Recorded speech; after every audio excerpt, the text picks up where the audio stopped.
History is about teaching us as a people that we're at war. I want to speak about the image of our people. We have to be protective of our image. Our ancestors, they were oppressed, and we are oppressed today. Hotep, everyone. Assalamu alaikum. Peace. How are y'all doing today? You have tuned in to the Jah and Kev show. I'm excited today. My name is Jah. My brother right here, his name is Kev. How you doing, man? I'm good, man. I'm good, man. I'm ready for this. Now, I need you to explain to the people now, because they thought that you called me or I called you and said, "Hey, let's rock the New York." Yo, Yankees all day, man. But I didn't know. I showed my brother's show. I'm like, oh, bro, you doing it? No, we didn't plan this. Yeah. He got two brothers down here in Texas, and we repping the Yankees. Right. So okay, so we're back from a week and a half ago, and we're going to continue to talk about a subject that I think all of y'all are going to be able to enjoy. Today's broadcast is going to be about the piano lesson. Now, the piano lesson is a movie that started off as a play, and some of you may have seen it, some of you may have not, but we have a lot of things to get into concerning the piano lesson. Did you like it overall, Kev, or what? I loved it, man. You know, I seen it about a year or so when it first came out. It came out in 2024. Piano Lessons is a play by August Wilson. He has a whole lineage of a history of plays that's pretty good. Right. And I saw it on Netflix, and it was I thought it was great, and I thought it reminded me of when we was talking about Sinners. Right. It has layers to it, but I think people slept on that, even though it did do good, and it was I think it was Oscar nominated or something. Yeah. But it did do good. But how did you like it? I liked it because it had a lot of nuances, as we talked about, that I had to really come to grips with, because a lot of it had to deal with us as a people. It had to deal with historically speaking, and culturally speaking, traditionally, heritage-wise. So yeah, we're going to get into this thing this evening. That's why I'm doing my hands like this now. But I want to say this real quick before we get started, and this is a side note to all of you who don't know about August Wilson. We want you to Google him, look him up, and just kind of check out some of the things that the brother has done. I know he passed away in 2005, but he wrote a lot of plays that dealt with us. And then the other thing I want to say before I turn it back over to you is, you also need to look at a guy named Oscar Micheaux. He was the first black filmmaker. He was the first black director before Spike Lee, before all these people that make movies, but he was the first one, and he came during a time when it was so much oppression, but he cleared the air about making movies about us and showed us how beautiful we were, but yet the trials and tribulations we went through. He also showed that. So his name is Oscar Micheaux, the first African-American filmmaker. He made over 40 films, man, over 40. I believe that's the one you said that inspired you to do that play that you did last year. So, exactly. Checking out. Now, piano lessons, man. To me, piano lessons is surrounding a piano in a family. Okay. And we had two siblings, Bernice and what's his name, Boy Willie. Yeah. And it's more, to me, it's a crossroads in this. You're at the crossroads during the film and play, or play and film. And then one is about the future, and one is about the past. Okay. That's how I see it. Okay. And I think it goes into a lot between two siblings. Okay. And their differences. And I don't like to say a sibling rivalry, but when it comes down, they're playing a tug of war over this valuable, one thing that's sentimental value and one thing that's material value, that's seen as something that's material. And I think it's just set off, and I think in the mid-1930s, the film in Mississippi, Pittsburgh. Right. The family is from Mississippi. They come out of slavery. And so I think that this is a good, and I one thing I do want to add, because I don't know if we're going to get into that, the music, man. When they played the song, it wasn't really, it was singing. Okay. When they was at the table. Oh, man. And, bro, that was like, I was listening to, I said, yeah, bro, that's how we do. Yeah. So, and it was produced by Denzel Washington, and directed by his son, one of his sons, and one of his other son played in it. Right. Starred in it. So, it's the Washington family. I think David Washington was the actor. Right. And I'm drawing a blank on the other son name. Michael, maybe something like that. Okay. Michael Yeah, Washington. you know, and that's good, Kevin, because what I want to do before I get started is I definitely want to peel this thing back and kind of break it down to let people know the name is deceiving. Okay, Right, the name is deceiving because it's a metaphor.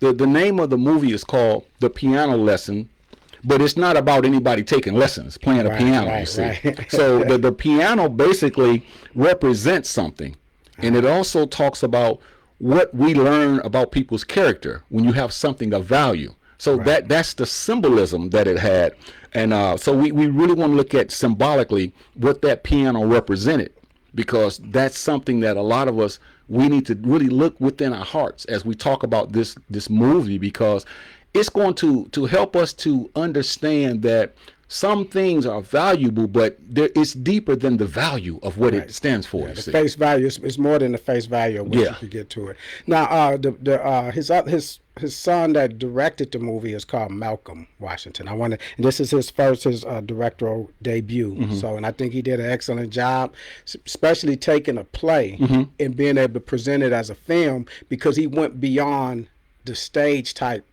presentation, and he took you out in the beginning. They're driving, or Lining and Boy Willie, Boy Willie, and it gets away from that stage type presentation, and of course it goes into the 1911 when their dad stole the piano. Like you were saying, the piano is a representation of something. It's not to me the piano lesson, because you do have piano lessons like that, but this is a lesson about surrounding a piano in this play. But that piano can be symbolic of a lot of different things in our households, or in our community, or in our history. So now what I want to add to that is this, Kel. I see the piano as the lesson that I saw was a struggle. And it was a struggle because they were struggling as to whether to keep the piano as a symbol of heritage or to sell it, you see. And we got to talk about that, because at that point we learned about legacy, we learned about identity, we learned about character. And what I'm saying is this: we just celebrated, and we're continuing to celebrate Malcolm X's birthday. That's a legacy. He left things with us. And so it's important that we make sure that we protect it, you see. No one else is going to protect that, you see. And so we have to protect that. We can't look at it as if, oh, this is just one of those days, or when the Malcolm X's birthday comes, we just look at it like that's something for us to do. It's deeper than that. So we need to get into all of these different aspects of our history, our legitimacy, and our identity. And that's what Boy Willie and his sister Bernice, they kept fighting over this thing. And we definitely got to talk about that struggle, what all involved in that struggle. So let's set the table, the whole thing about Boy Willie comes with his friend Lyman. They have a watermelon truck. And they come to their uncle's house. They're down in Mississippi. They come up to Pittsburgh to their uncle's house where Boy Willie's sister lives. And Doker is the uncle, played by Samuel L. Jackson. I think all the actors did a wonderful job. And Samuel did a good job in this one, a great job. And what it is, Boy Willie was showing up because he wanted to sell this piano. He wanted to buy land. And the land that he wanted to buy belonged to a family of slave owners that owned their own family. So the slave owner at that time, or the owner of the land at that time, descendant of slave owners, he died. And his brother came to take over the land, but he didn't want the land, so he was going to sell it. Boy Willie wanted to buy it. He had money on his own, and it was like a third. He had a third of the money on his own. They were going to make a third of the money, him and his friends, selling the watermelons up in Pittsburgh. But they came to sell it in Pittsburgh because he also wanted the piano, which would give him the last third that he could buy the land. I believe he said it was 100 acres. And so he's thinking of power with land. Like we always talk about land is power and all this stuff like this. That was his idea. And the sister, which was part owner of this piano, she brought it to her uncle's house. She did not want it. It had sentimental value. And of course, what happened with the piano, they tell the story of it. It was it's a beautiful piano, but it was carved with the lineage and the legacy of their family. The Sutter family, which is the slave owners, they Mr. Sutter, the Sutter grandfather that owned the slaves at the time, he wanted a gift for his wife, and he wanted to buy her a piano, but he didn't have money. All he had was slaves. So I believe the other slave owner was Mr. Orlando that had the piano that Mr. Sutter wanted to buy. So what he did, he told him you could pick up 2.5 slaves, which means an older adult and a child. And he picked out the Bernice's and Boy Willie's great grandparents, and he picked out the mother and what ended up being those two their father. Right. And what ended up happening was their dad came back. He grew up and he wanted that piano. The piano ended up having carvings on it because the mother Sutter it was bought for, she lost interest in it. Right. And she missed the slaves that it broke up their grandparents. That's what ended up happening. It broke up the husband and wife and the child. The Orlandos took the mother and the child, and when they took that broke up the family, and the father was a good craftsman, a wood craftsman. So when she lost interest after a while and she felt like the slaves was more valuable to her, she wanted him to buy it back, and the guy wouldn't sell it back. Right. So what he had the guy do, he said, well, carve in the slaves that she lost, so she could still have a piano because she stopped playing it, and it would have the picture of the mother and the son, which was their dad. And what he did more than that. He carved in the mother, his mother. You know, he carved in their whole family tree, and plus him and his wife's wedding. And the Sutter father, he got mad. The wife loved it because she had her slaves, and she could play the piano. So she died with the piano. And their dad, which was a boy at the time that this happened, he came back when he grew up and he stole the piano. He felt like long as the Sutters owned that piano, they owned their family still, even though slavery was over with. So he comes back and steal it, and this is how their dad ends up paying for it. In being killed. So this is the whole thing. Yeah, that's beautiful. That's a beautiful outline to those who haven't seen it and to those who have seen it. That he's spot on. I'm watching him as he's speaking, y'all. I'm making sure he's right on point, and that brother is right on point. And see, the piano in this movie, to me, is more than just an instrument. Although it is an instrument, but it's more than an instrument. And that's why Bernice was the way she was, you see. Because Bernice, she understood that piano was powerful. It was very powerful, you know, an instrument, but it had turned into power because of what it stood for. Yeah, I'm gonna say it wasn't just a musical instrument. It was as an instrument in a different type of way. How about that? You know, that it was an instrument that had more to it. Exactly. Because they played the piano, but it was deeper than just playing. And it's almost keys. like Sinners, when it's like when they were playing Preacher Boy start playing it, and it's summoned up, and it's a lot like Sinners in that way. But so yeah, and then what ends up happening.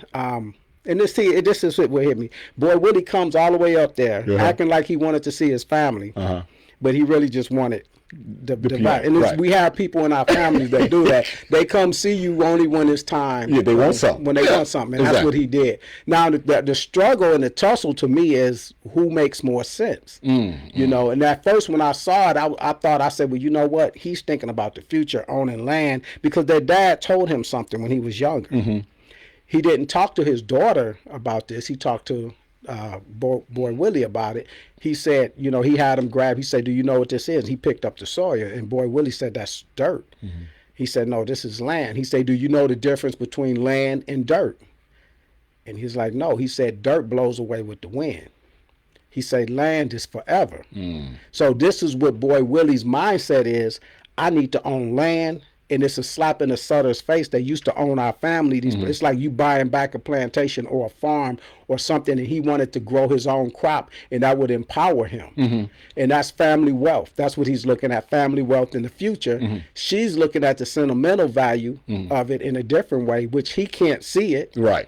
And with her, that's like this blood. Like she was there with their mom, and she was like, mom, you know, she polished that piano every day, and she polished it till her hands would bleed, and then she would polish the blood into it, and she would tell me to play all the time, play every day, play every day, to a point that she didn't want to play anymore, because I think it was an incident that happened when she was younger when she played, and it scared her. It conjured up something, conjured up like an ancestry thing, and it scared her, so she stopped playing. And then it comes that she had to play it again. Right. Well, I like Bernice's role, and I like her character because she saw that piano as not just an instrument, but it was power, man. It was so much power. She also saw it as hope. You know, she often thought about her people and what they had gone through. She also looked at it as identity. She looked at it as history. You know, she looked at this thing as a responsibility. It was her responsibility to keep that thing. Oftentimes in families, we get these heirlooms. In other words, these heirlooms, the word heirloom is where we get something that we pass down to generations, and then we're supposed to protect it. And a lot of us don't give a damn about what that heirloom is. We just want to like make a dime or whatever. But she said, no, I'm going to hold on to this thing if it costs me my life. She even had a pistol. She was going to pop him at one time. We didn't bring that up, but she was so we're going to bring about all of that up now. And what ends up happening was Sutter visits, because he came up. Boy Willie came up there, and he told him that Sutter died. He gave them the story. He was talking to his uncle Doker. He was like, "Yeah, I'll come to sell this, sell the piano." He's like, well, Bernice is not going to part with that. Right. He's like, well, you just talk to her. She will, because, and then what happened, he say, the Sutter died. The Sutter, the owner of the land, and the heir of the family that owned their family, he fell into the well. And they said that it was the yellow dog. What the yellow dog was, they say the yellow dog pushed them, but they were the spirits of those that died with their father. The yellow dog trained. Their father left them with the piano when he stole the piano. He left it with his two brothers, Doker and Whiny Boy, and his son, which was Boy Willie. He left it with them, and he went a different way because he wanted everything to look normal. He didn't want to disappear and let them know that he the one stole the piano while they were out celebrating the 4th of July. Right. Which I think that has some significance too. But they captured him. They burned down his house, and he tried to get on a train, which was called the Yellow Dog, and they stopped the train. A bunch of like Klansmen or whatnot, and they couldn't find the piano, but they found him on there with 3 hobos, and they burnt it, and they burnt them up alive. So they called it the Ghost of Yellow Dog every time, because one of the other participants in burning him alive, he fell down the same well. So when they go to this well to get water, they was getting pushed in, and they show in the movie, you see these people looking over the well like they're the spirits of the Ghost of Yellow Dog. So that's what that was. Right. But he was telling them the Ghost of Yellow Dog pushed old man Sutter over, and his sister was like, I don't believe in that. But she thought he killed him. Right. For the purpose of being able to buy the land. Right. So yeah, now and I'm going to say this last thing. I know y'all probably say, Jah, you won't leave that piano alone, but I'm going to say 3 more things about this piano that I'm going to leave it alone, because I want you to know that that piano also represented a healing, man. It didn't just represent a healing, but it represented memory. It meant something to her. The memories that piano had in all the years that it had been passed down and back and forth. And finally, it also represented what is called conflict, because there were so many things that happened in that particular movie that piano had something to do with, that brought about conflict. People not wanting to play it, people not wanting to see it, other people wanting it. Some people could care less about it. So Bernice was so deep in her thought process that she looked at it as it was not just sentimental. It meant more than anything in the world could have meant to her, because she was just encapsulated with this piano because of everything that it meant to her, not just one aspect of it. And to me, what it meant to her was more so what was meant to her mother. She watched her mother die, and she charged all of these men in the movie. She was basically the only woman in the movie, and the little girl, but the little girl, but the only woman in the movie. Right. So what she was talking about with the piano, when she gave her perspective on it, she's talking about how her mother cared for it. Yeah. Now Samuel L. Jackson's character Doker, he was talking about the family tree of it, and I think Bernice was only talking about when she was a girl, what she saw, and her mother died worshiping or Right. caring about that, and put her blood and sweat and all that stuff into this piano. Her mother saw the value in it. She saw the value that her mother saw in it, and so it meant something to her because Yeah. her mother clung to it. Now, what she also charged them, all the men in the movie, with, she said, all y'all do is lie, steal, steal and kill. Now, Bernice was a widow, and she blamed her brother. It was some friction between them two, not just the piano, but she blamed her brother for her husband's death, which her brother and his friend that came with him, they came to get her husband Crawley to do this wood thing. Right, and right. it ended up her husband got killed by like the white people that confronted them. They tried to run, and what they were doing, they was hauling wood for this white man, Jim Miller. And what he would do, he would get them to haul wood, and then he would give them a couple of planks of the wood. So they was doing it for him at night. So I think they were stealing it for this man. Right. And he would let them have like a cut of it, and they were keeping it near the river. And then after they got enough for a load, they was going to get it, and they got caught. Right. And then the sheriff and some of the white men, they saw the wood had been missing, so they ambushed them. And Boy Willie got caught with his friend Lyman. And her husband Crawley was like, nah, I'm gonna fight it out. I'm gonna go grab my 38. And he tried to fight it out with them, and he got killed. So she blamed him. He's like, no, he killed himself. I didn't kill him. He killed himself. He tried to challenge them. When we saw the sheriff was with him, we gave up, and they both basically went to prison. Right. But her husband tried to shoot it out and got killed. But she said, still, he left. You came and got him, and he never came home. Wow. So it was resentment between the two siblings also. Right. So I think she saw that, the resentment, then she saw the piano was a valuable thing that it meant to her mother, but she charged the men. She said, all y'all do is thieve and kill. Right. She said, Daddy got burnt up over this damn piano. Like, she saw it as sacrifice. Her dad died and left her mother alone. And then she said, where would y'all think that all the men got all the strength? Y'all talking about, I need another husband, like I need a man. She said, but I have strength. My mother has strength. She has strength to help raise us, without a dad. And then I had strength when my husband went off with you and got killed, and I'm raising my daughter. She said, you don't think that's strength? That's from a female's perspective or a woman's perspective. That's right. If you have any questions or comments, we want you to call us at 361-405-6111. The number again, 361-405-6111. We're talking about the piano lesson by August Wilson. But as you watch this broadcast, this is a beautiful broadcast, because if you notice today, we have different roles on this broadcast. We didn't know it was going to happen this way, but my brother Kevin, he's like when you watch a sporting event, he's what is called the play-by-play man today. He's telling you the plays that go on, and I'm more or less the color commentator. I'm just picking and choosing and hitting on points that you all can understand how it comes together. And this is a beautiful dialogue,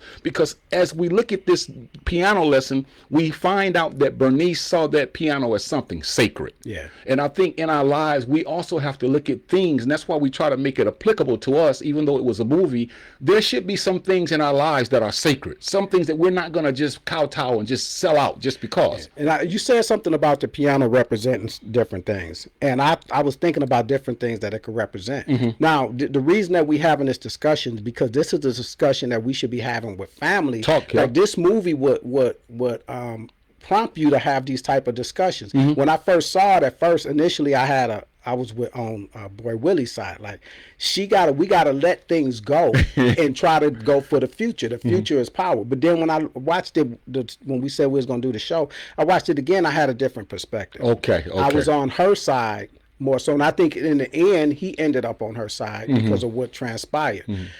I think that what if that piano was just a symbol of certain things, like our like, of course, our history, but our spiritualism, or our let's say, like, instead of value that we put in it, it's our heritage. But what if it was like our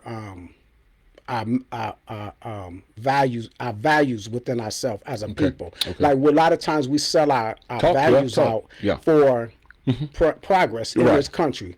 Sometimes we sell our integrity out for values, things that have been passed down to us throughout generations. Our grandparents, we always talk about how when I was growing up, it was like this, but those things have been basically sold out to make progress. Like we see people making music that's detrimental to our people for progress. So sometimes I'm thinking that maybe that piano could represent trying to sell out in this man's world for progress and giving up some of the things that should be valuable to us as a people. And I'm gonna take something. What you just said, and I'm gonna add to it. It's just like when you look at integration and segregation. When you look at us as a people, as a whole, we're more like Boy Willie, I would say, than we are Bernice. Because if we were more like Bernice, we would have more pride in our culture, more pride in our history, more pride in our identity, more pride in us as a people, more pride in our ancestors, more pride in our families, more pride in everything. But we have sold out, many of us have, and so we want to progress, and we understand progression is very important. It's crucial. Right. But to the degree of what? To the degree of where you forget who you are, you forget your great grandmama, you talk about people that brought you up and act as if they're nothing, the people that raised you around your mother and father, you're just your friends and their friends. So you throw away all that beautiful stuff just so we can say, I'm making that dollar now. And sometimes we've sold out, and I think we are more like Boy Willie as a people than we are Bernice. And it makes sense, because a lot of us will say, man, we need land. Land is money. Land is wealth. Land is all these things. But then what do you sell out to get the land? That is the thing, because we think about that. The land, if you substitute land and you put money, and down it's like, what are we doing to make money? If you're an actress, a black actress, or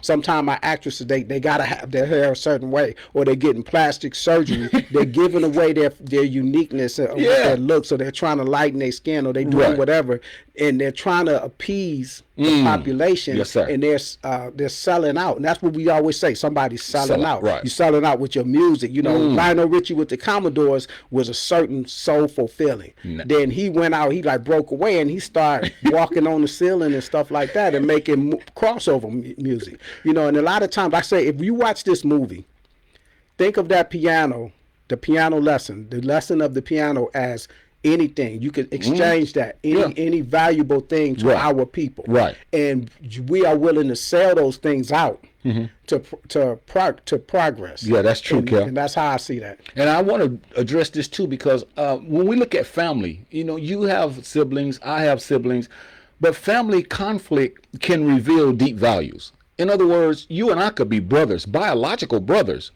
but until something comes up in our lives that's very important, we will not know how we feel about that something. Right. And I think that's important, because a lot of us as siblings, we fight, we fuss, we bicker over certain things. And a lot of times when you look at those things that we're bickering and we're fussing over, it shows what's really in our heart. It shows what are we really made of. And you can see with them too, the clash, because it was to so much contention, man.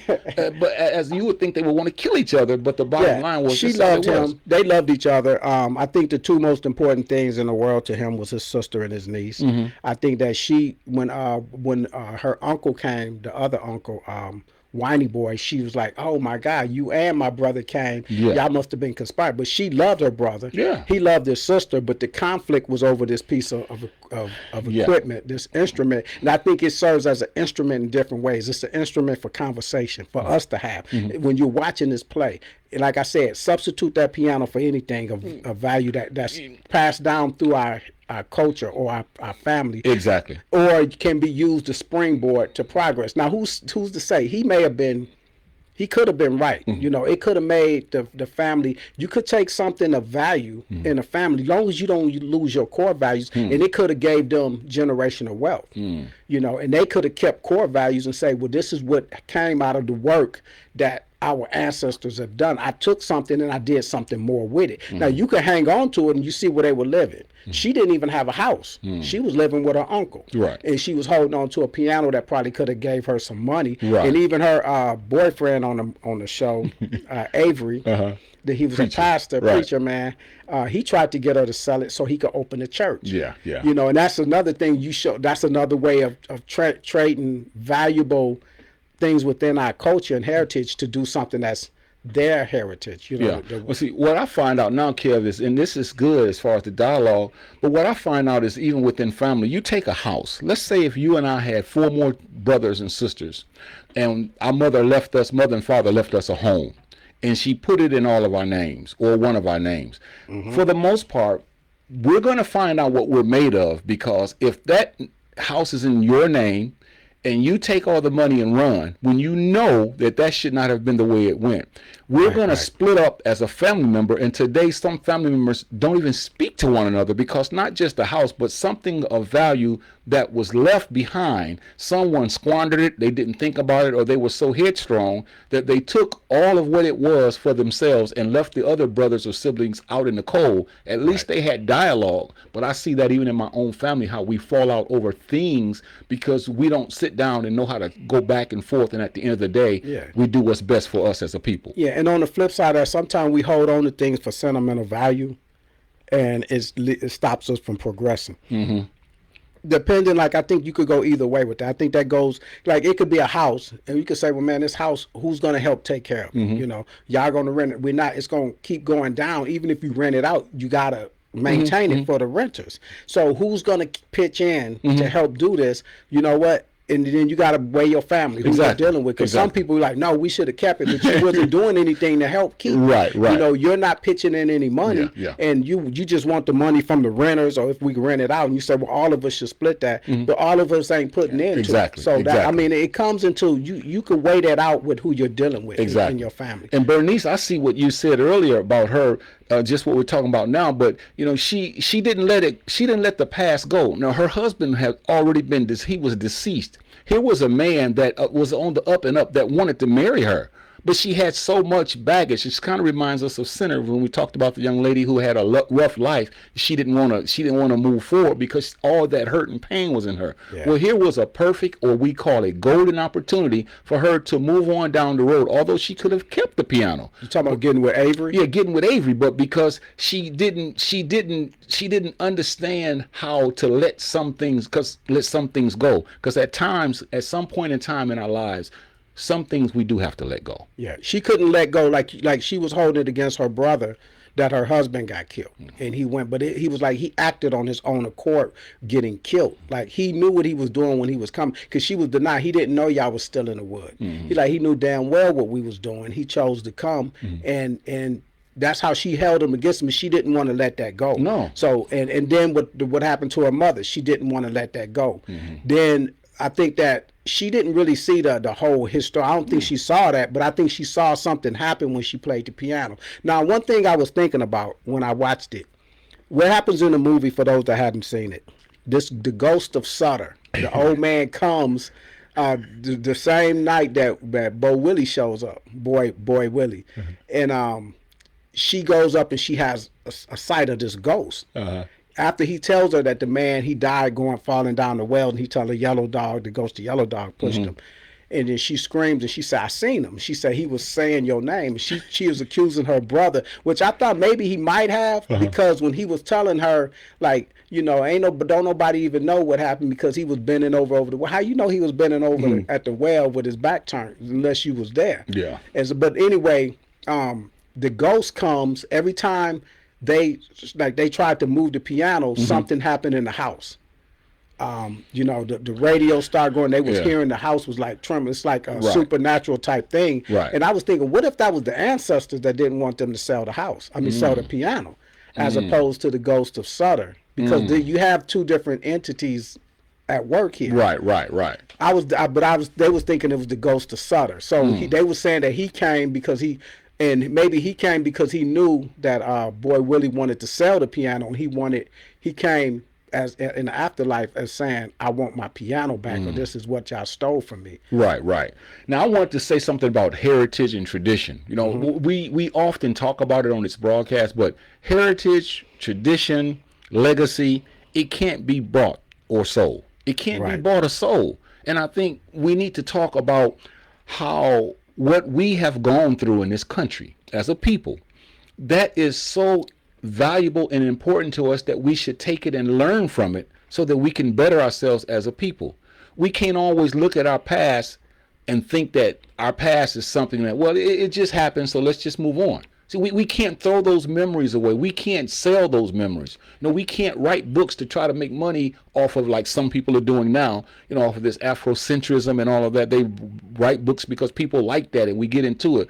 But our history is something that can't be bought or sold. And I think Bernice, she understood that, even though she may have been selfish in some of her aspects, but she realized that. And that to me was really core. And I thought that stood out very well in the movie.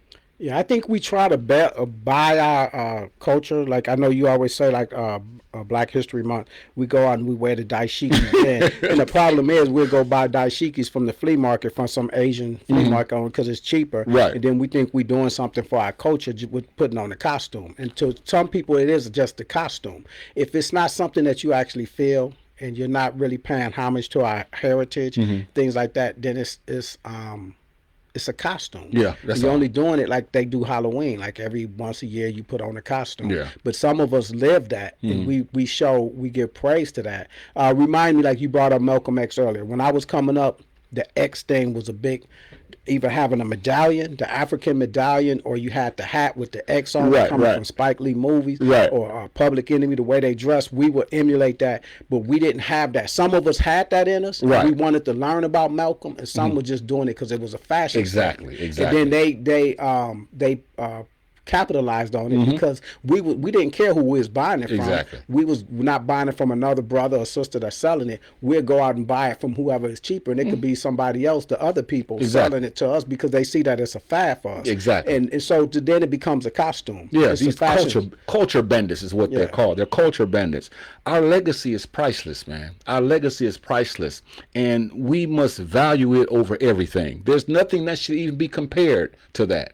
Because our legacy is that which has been that's been handed down to us, good or bad or indifferent, and we take that and we say, hey, there are lessons like we're talking today, the piano lesson.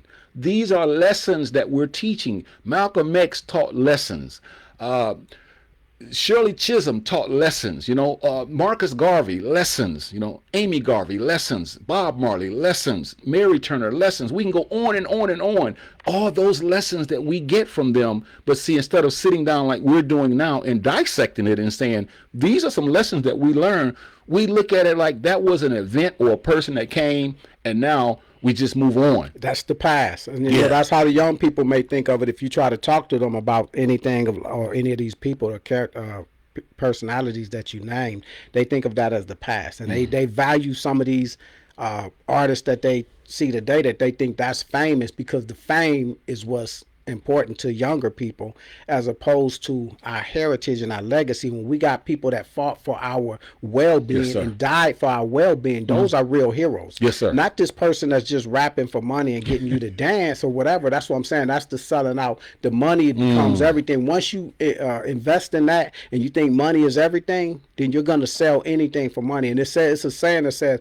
beware the person that puts money at such a high value. That means that they'll sell you out for a price. And sometime, or if they're not selling you out, they're selling us out as far as our culture or whatever. And that's how I saw Willie Boy is that in a way that he would sell anything of value for the sake. Now he had a good motive, and until some of us, our motive is, we think is good within ourselves.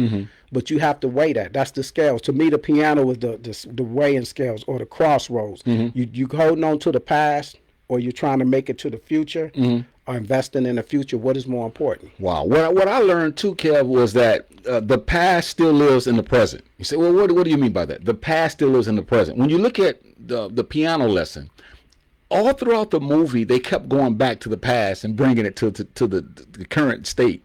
And so what I'm saying is the haunting of the piano, it reminds us that the past doesn't disappear. And case in point, I'll just be candid with you. The things that our ancestors went through back in the day, ever since we were kidnapped and gangstered and brought over here, we're still going through that now. Everything that Martin Luther King, Malcolm X, and everybody we talk about that came over here, we're still going through the same thing today. So the past, it still lives in the present. And so we can't look at the past as if, well, that was something, we have arrived now, because we have not arrived. I don't care how many basketball, baseball, football, boxers, entertainers, athletes. I don't care how many movie stars. I don't care what we have.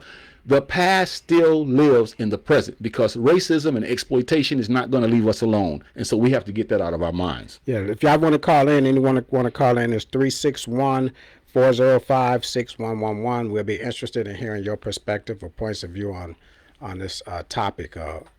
Even if you haven't seen the movie, like I said, the things that we're talking about is still important. That is prevalent to what right any now. Discussion that we should have. And this is what I'm trying to get across to people.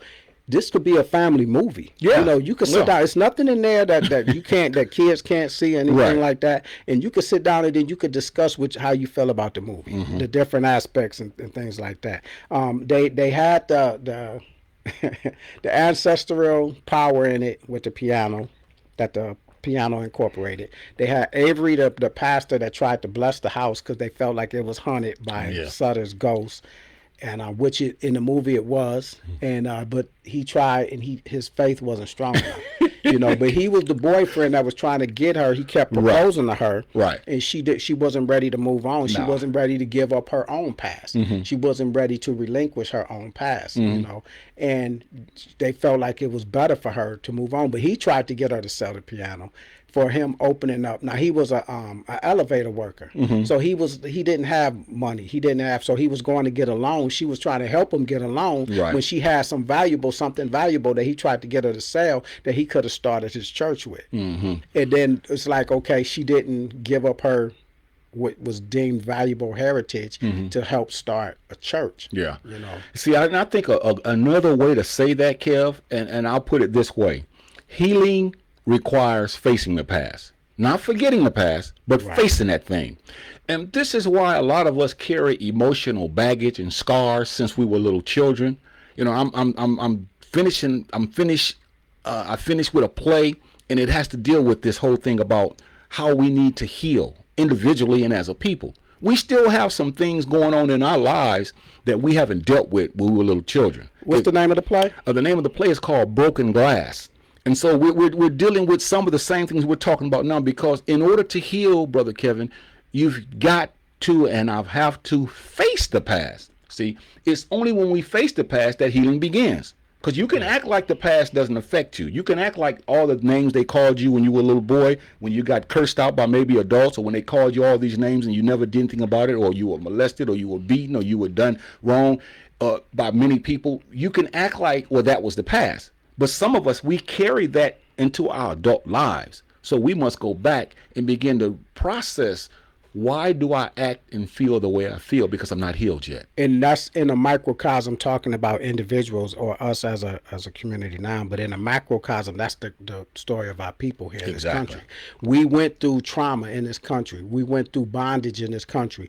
We have to understand what we went to and not just sweep that under the rug and say, oh, that was then. Because the after effects, the residue is still here with us today. Yeah. And we have to learn about that residue. We have to understand. I know it was a massive burning, the Nottoway plantation, and some of us celebrated it because of what they used it for. Okay. Now I'm going to talk about this on the blueprint one day. Okay. So I don't want to get too much into that, but I'm saying sometimes you can't complain about them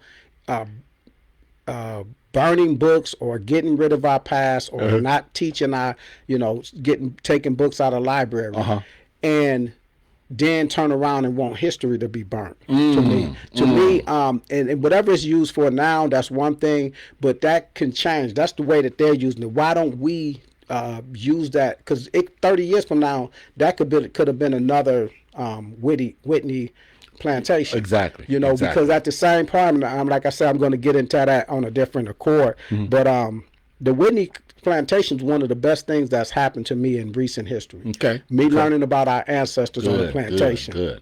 Good. At one point, that was used for something else. Exactly. And we took that over and used it as an open book. That's even better than reading about it. It's like being there and feeling it, feeling the spirits.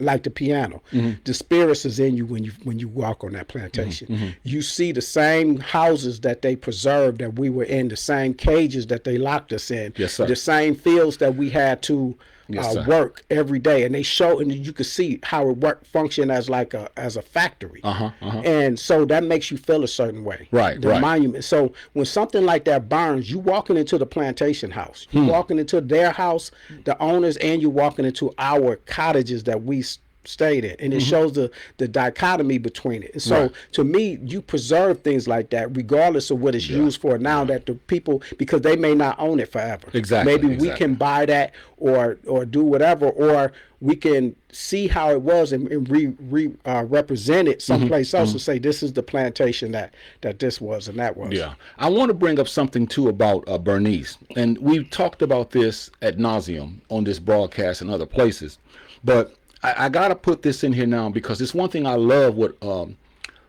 this brother did, Mr. Wilson. I love what he did when it came to Bernice's character when it comes to her as a woman. The black women, even when it comes to sinners, we talked about how black women have always held the family together. And I want to go on that now. I want to say that the black woman, we don't give her enough due for holding this. I almost used the word, but I don't want to get off the air as the FCC. I don't know if they're going to cut us off if I say the word, but they have held us together, always have held us together, and always will. We're not saying that men don't do things to help out, but it's the woman, man. It's that woman who always understood the plight of what was happening to us as a people and tried to hold this thing together to the degree that even to this day, you look at Bernice, she had a daughter. She had to raise that daughter without a man, okay? Right. She had to hold on to that piano, you see. She had to make sure that she was protecting her brother from his own ignorance. You know, she had to hold all this together. She defended the family, man. She defended her daddy. She defended her mother. She defended the piano. So again, I want to give a shout out, and I can't say enough to the black woman. She's always been the bedrock, and oftentimes they get the brunt of all of these stupid jokes that we make and these songs that we make and call them out their names. But if it wasn't for the black woman, I don't know where we would be right now, brother. Right. And I think with Bernice's character, she tried to bring light to strength that we as black men or within our own community don't recognize. She's looking at it as like you going out stealing this piano and you got yourself killed doing it.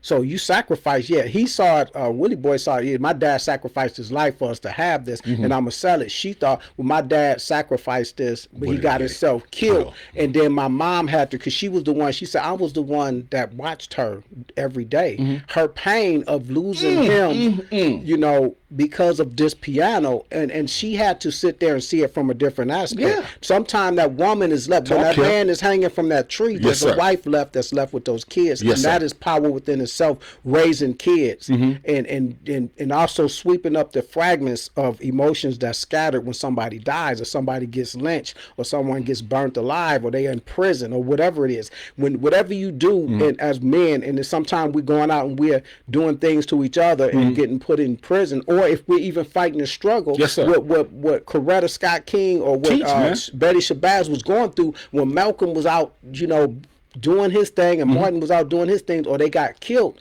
doing their things, they had to care for them kids. That takes strength. It does. A lot of times in our community, we only looking at, well, Malcolm was the strong one, and and that's his wife. Martin was the one, and that's his wife. But they had strength within themselves because they had to hold up that man, stand behind their man, and then knowing that he could get killed doing what he doing, and then if he did get killed, or they did go to prison or whatever, they had to be there to hold the family together. What if you had something that you love to do, but you wouldn't do it because it was painful?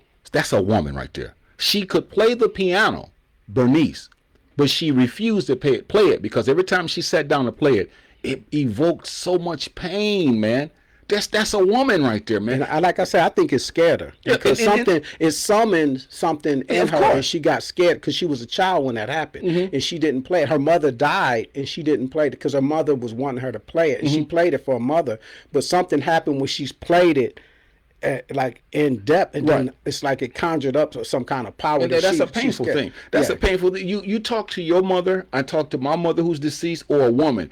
there's some things that they can't tell you that they did to keep us together, you see. Right. And a lot of times we overlook that because we don't have these discussions. Maybe one day we'll have one about the black woman and we can get down to the nitty gritty, because a lot can be said that will never be said about what a woman will do and has done and continue to do to keep us together as a nation. Because if it wasn't for her, of course, if it wasn't for both of us, we understand that in the truth of it. But if it wasn't for that woman, as you just mentioned, man, so eloquently, where would we be, man? And if it wasn't for Bernice, where would they, all those guys, where would they have been? Yeah, she said, she called them all out. She said, all of y'all are the same.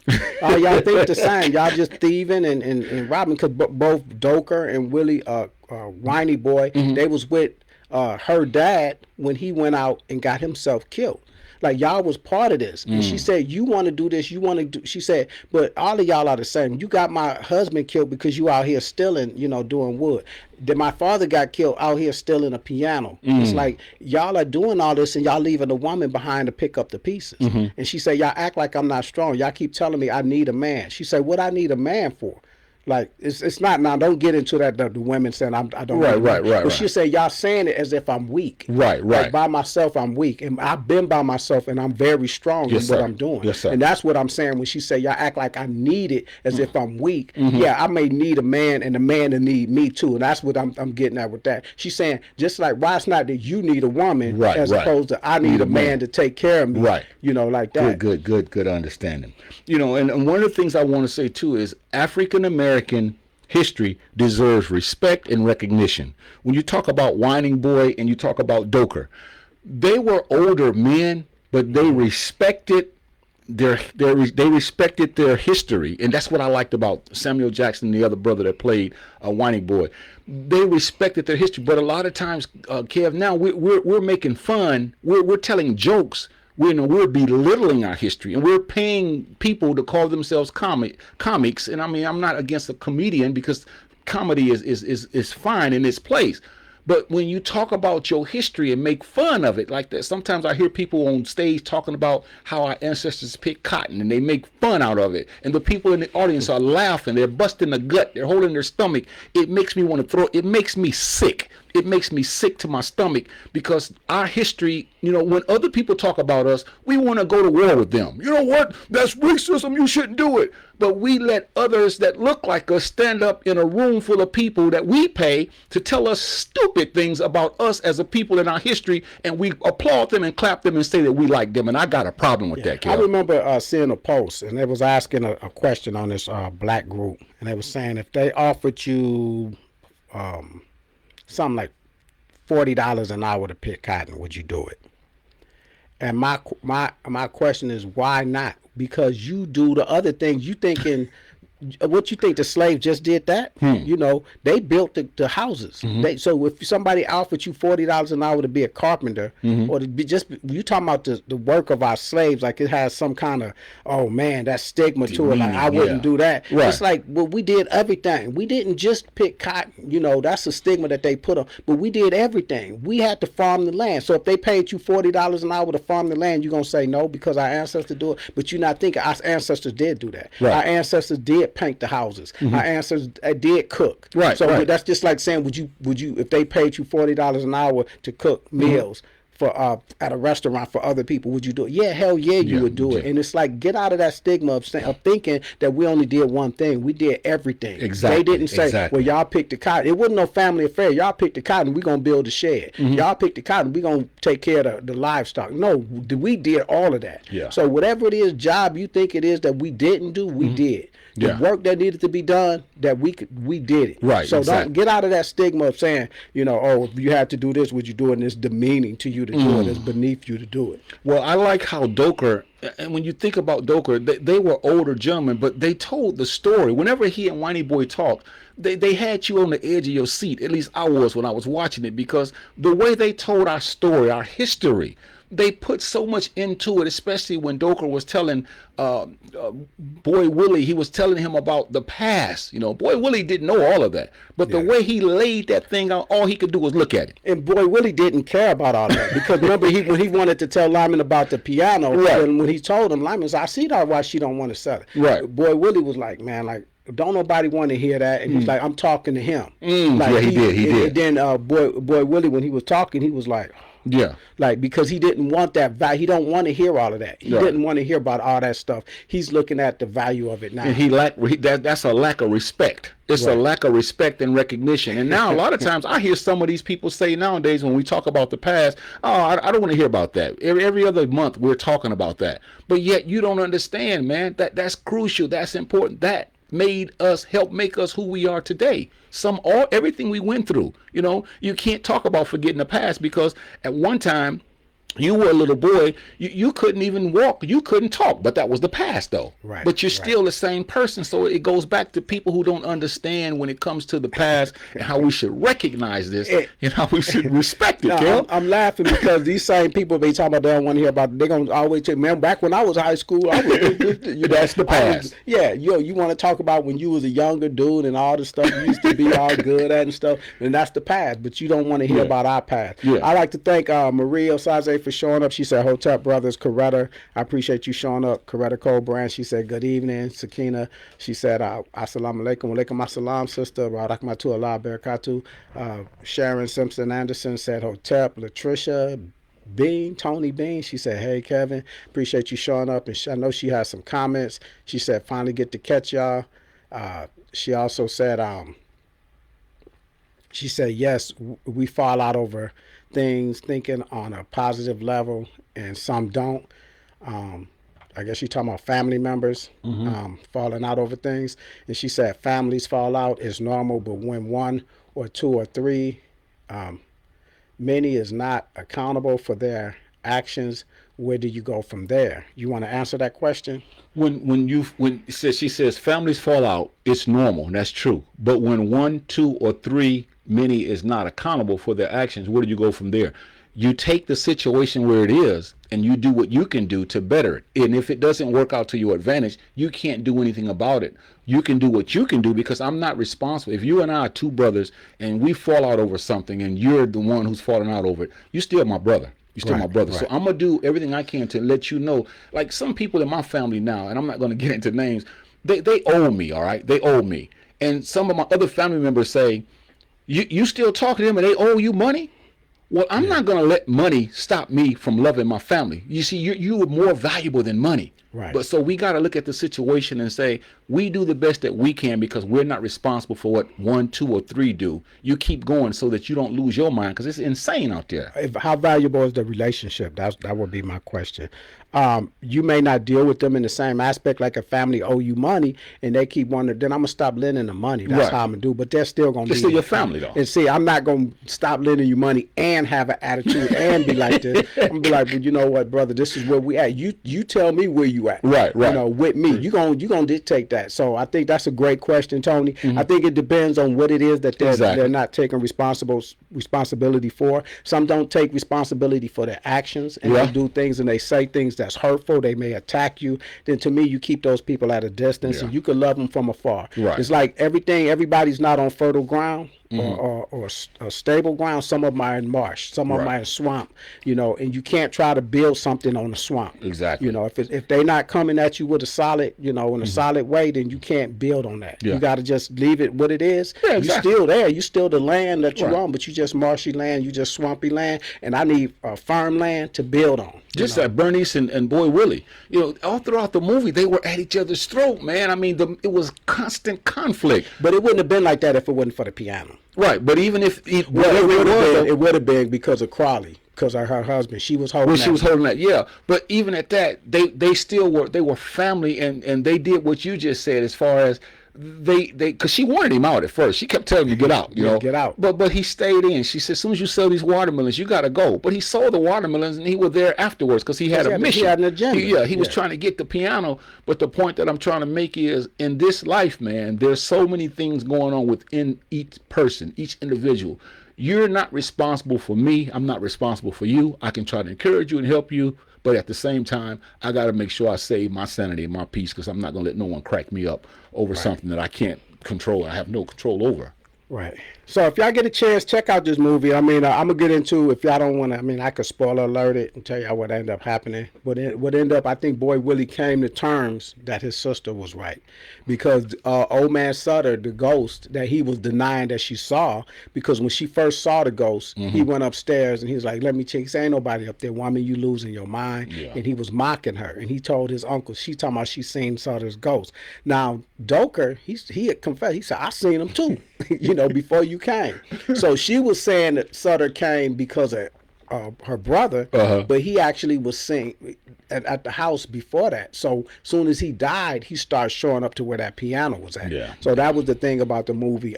He ended up the house ended up being attempted to be exorcised by the pastor, and it didn't work. And then the power that came from her sitting on the piano, and they like play the piano. Right. And she played the piano, and she conjured up the powers of our ancestors, and that killed Sutter's spirit. So that's basically what happened. And at the end, I know you had told me, you said, "Man, I didn't like the end," or something. You said, "Well, no," I said, you asked me, you said, did he actually go back and buy the land? And I said the reason I thought he did was because when you leave a place, he would have been leaving it where it says for sale. Right. He was going back into it. Now that doesn't mean he purchased it, but I thought he went back because it was still for sale. So I mean that was something. I think he was passing by, because remember in the movie he was talking about he was going back to Mississippi.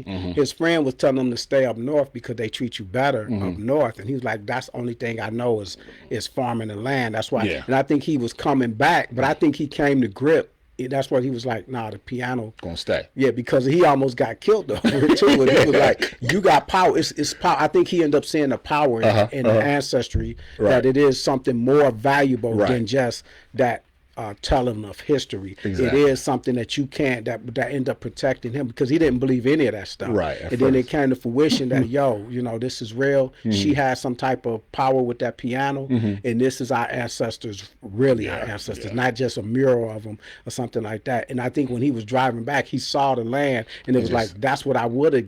I got you. So check it out if y'all can, man. And I think it's something to have. Like, you can have look at it with your kids and ask them, and then talk about the little intricacies of it and the aspects. Start peeling back the onions for them, and relate it to things that's in present day situations. Yeah, and I want to say to all of you, I would be remiss if I don't say we appreciate you watching this broadcast. Every other Tuesday you come out and you support us, and we thank you for that. I know Kev thanks you, and I thank you. We love you for that, and we want you to tell people about the Jah and Kev show. And hopefully, you'll always get something out of this show, a lesson, because that's what we're all about. Whatever we do, you notice we always talk about lessons, tips, and points that can make us better people. So again, we thank you for taking time out of your busy schedule to watch this broadcast. And like I said, we're back right now. We're back, man. Yeah, we're back. And then you mentioned something earlier about a future show about the black woman. I say that we should do that on our next show. That's cool. Talk about the black magic woman. That's cool. That's cool. So y'all sisters, y'all tune in, and we'll pay tribute to y'all in the right way. Yeah, the right way. And but I mean, we'll talk about everything that's happening, and y'all could tune in and chime in, and it's gonna be like a dedication to our black sisters. Yeah, our black ancestors, and our grandmothers and our mothers. And right.